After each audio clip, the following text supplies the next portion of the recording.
नमस्कार, स्वागत है आपका हमारे चैनल में। और आज का हमारा जैसा जान रहे हैं कि हमारा प्रोग्राम है सरकार पर चर्चा, और सरकार पर चर्चा करने के लिए हमारे साथ जुड़ चुके हैं हम जाने माने एक सोशल एक्टिविस्ट और जाने माने पत्रकार राजेश कुमार वर्मा जी, और पीछे हैं हमारे निहाल भाई। तो चर्चा करने के लिए हम पहले वर्मा जी से पूछते हैं, जो कल से एक बहस छिड़ी हुई है, हमारे माननीय गृह मंत्री अमित शाह जी ने एक बिल पेश किया है लोकसभा में, तो उस बिल को लेकर के काफी चर्चा गरमाई हुई है। तो उसी को लेकर के हम जानते हैं वर्मा जी से। जी वर्मा जी, बताइए जो है ऐसा क्या है उस बिल में जो कि लोग जो है इतना परेशान, विपक्ष पूरी तरीके से बॉयकॉट करने पे लगा हुआ है, बताइए। नमस्कार। सबसे पहले जो है आपको ये जानकारी दे दें कि ये जो बिल है जी, बिल में कोई किसी प्रकार का डाउट नहीं है कि एक अच्छी बात है जो ईमानदारी की बात हो। जी जी, ईमानदारी के साथ में पूरे देश का चाहे नेता हो, चाहे मंत्री हो, चाहे मुख्यमंत्री हो, चाहे प्रधानमंत्री हो, सभी को जेल होनी चाहिए। ये एक अच्छी पहल है, लेकिन पहल करने के लिए मंशा भी सही होनी चाहिए। अभी तक जो सरकार के जितने भी कार्य किए गए हैं वो सिर्फ और सिर्फ विपक्ष को डराने का, उनको धमकाने का, जेल में डालने का काम किया गया है। निष्पक्षता से काम नहीं किया गया है।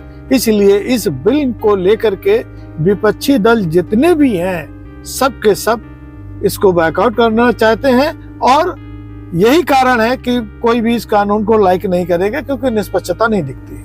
हाँ, तो मतलब एक चीज हम और भी कह सकते हैं कि जब यही बात जो पिछले साल हुई, केजरीवाल जी जो दिल्ली के मुख्यमंत्री रहे, उनको भी जेल हो गई थी। उन्होंने मुख्यमंत्री पद से इस्तीफा नहीं दिया, जेल में रह करके दिल्ली सरकार चलाई, और कहीं साइन नहीं हुए, कोई बिल पास नहीं हुआ। तो ये कहाँ तक सही है, बताइए। देखिए, यही तो हमारी लोकतंत्र की जो खूबसूरती है जी, कि हम कहीं पर भी रहे अपनी आवाज उठा सकते हैं, और गलत है तो गलत का विरोध कर सकते हैं। ठीक है, किसी कारण बस उनको जेल में डाल दिया गया, उसको सबूत तो नहीं आया ना। सबूत होता, उनको सजा होती तो माना जाता कि वो दोषी है।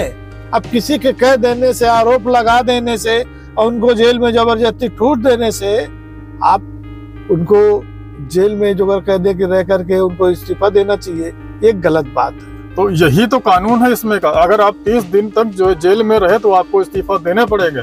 अगर आरोप आप पे सिद्ध नहीं होता है तो आप फिर से ज्वाइन कर सकते हैं। मतलब कि आप मुख्यमंत्री हैं तो मुख्यमंत्री बन सकते हैं, प्रधानमंत्री हैं तो आप प्रधानमंत्री बन सकते हैं, अगर कोई केंद्रीय मंत्री है तो केंद्रीय मंत्री बन सकते हैं, अगर आप पे आरोप सिद्ध नहीं होता है तो।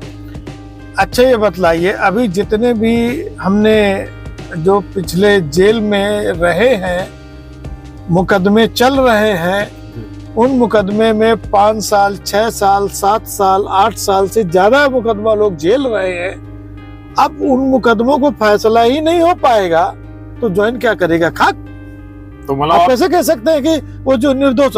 हाँ, तब तो होता कि महीना 2 महीना में दोष सिद्ध हो जाएगा या से दोष से बरी हो जाएंगे तो ये माना जाएगा। अभी तो ये होगा ना, कोर्ट में कोर्ट चल रहा है, केस चल रहा है ना, आप बाहर रहिए, तो क्या मतलब है भाई जी? ये तो कोई बात ना हुई। तो इसी वजह से आपका कहने का मतलब है विपक्ष को जो है ये बिल रास नहीं आ रहा है। तो इस पे और चर्चा करने के लिए हमारे साथ निहाल खान जी हैं। तो जी निहाल भाई, बताएं आप क्या कहेंगे इस बिल के बारे में। देखिए, मेरा कहना ये है कि बिल अगर निष्पक्षता से देखा जाए तो बहुत अच्छा बिल है, अगर निष्पक्ष तरीके से ये काम करे जी। अगर निष्पक्ष तरीके से काम नहीं करता है तो उससे विपक्ष को कमजोर करने की के लिए बिल आया है। और आपका कहने का मतलब है विपक्ष को पूरी तरीके से ये कमजोर कर देगा ये बिल। बिल्कुल बिल्कुल, जो सत्ता में नहीं है या कह लीजिए कि कैंडिडेट कमजोर कह लीजिए, तो वो फिर भुगतेगा जी। नहीं, हमें आप और अगर निष्पक्ष है, बिल्कुल सभी के लिए एक जैसा है, चाहे वो किसी भी दल से हो, सत्तारूढ़ हो या सत्ता में ना भी हो, तो ईमानदारी बढ़ेगी इससे। बीजेपी का तो यही कहना है ये पूरी तरीके से निष्पक्ष रूप से काम करेगा। तो प्रमाणित करें ना, इतनी जल्दबाजी करने की क्या जरूरत है? अब इसमें जो है एक बात हम कहना चाहते हैं जी कि इसलिए शंका हो रही है कि जिन लोगों पर आरोप बीजेपी ने जो बिल लेकर के आया है अमित शाह, जो गृह मंत्री है वर्तमान में, जी जी, उन्होंने असम के मुख्यमंत्री पर भ्रष्टाचार के आरोप हजारों करोड़ रुपए का दिखा रहे थे। इतने करोड़ का भ्रष्टाचार मुख्यमंत्री ने किया है। यही हाल अजीत पवार जो इस समय उप मुख्यमंत्री महाराष्ट्र के हैं, उन पर भी उन्होंने खुलेआम ये चीज दिखाया था। हजारों करोड़ रुपए का दोषी है, इन्होंने हड़पा है।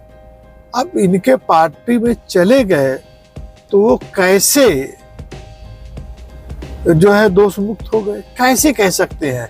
तो ये विपक्ष को नहीं, जो उनके विरोध करेगा उनको, चाहे उनके पार्टी का ही क्यों ना हो। मतलब कुल मिलाकर जो है आपके कहने का मतलब है ये पूरी तरीके से विपक्ष को डराने का काम है, डराने का नहीं, खत्म करने का प्लान है। मतलब जिस स्टेट में बीजेपी की गवर्नमेंट नहीं है, वहाँ के मुख्यमंत्री पे जो है तलवार लटकी हुई है।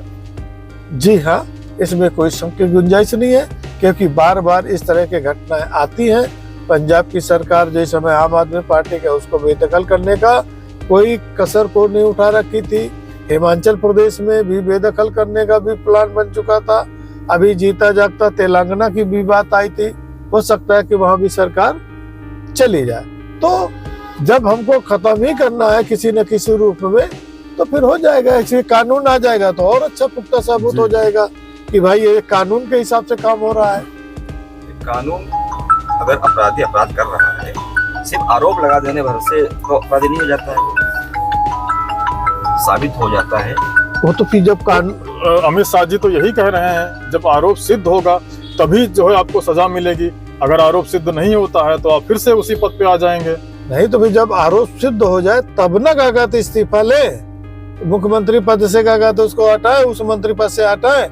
जब आरोप सिद्ध ही नहीं है तो उसको पद से इस्तीफा क्यों दें? तो वैसे तो आरोप सिद्ध होने में काफी समय लग जाता है। आरोप लगाएगा कौन? पब्लिक लगाएगी या राजनीतिक पार्टियां ही लगाएंगी? कोई भी लगा दे, आरोप लगा दिया तो आपको आरोप लगा दिया बस। चलिए, आज की चर्चा जो है, एक्चुअल में चर्चा क्या, सरकार पे चर्चा हुई, जो एक टॉपिक था, बहुत अच्छा मुद्दा हमको मिला, और वो भी एक कार में बैठ करके हमने इस चर्चा की। और हमारे साथ जुड़ने के लिए वर्मा जी और निहाल भाई, आपका बहुत बहुत धन्यवाद। फिर मिलेंगे किसी एक नए अध्याय के साथ, तब तक के लिए नमस्कार। नमस्कार।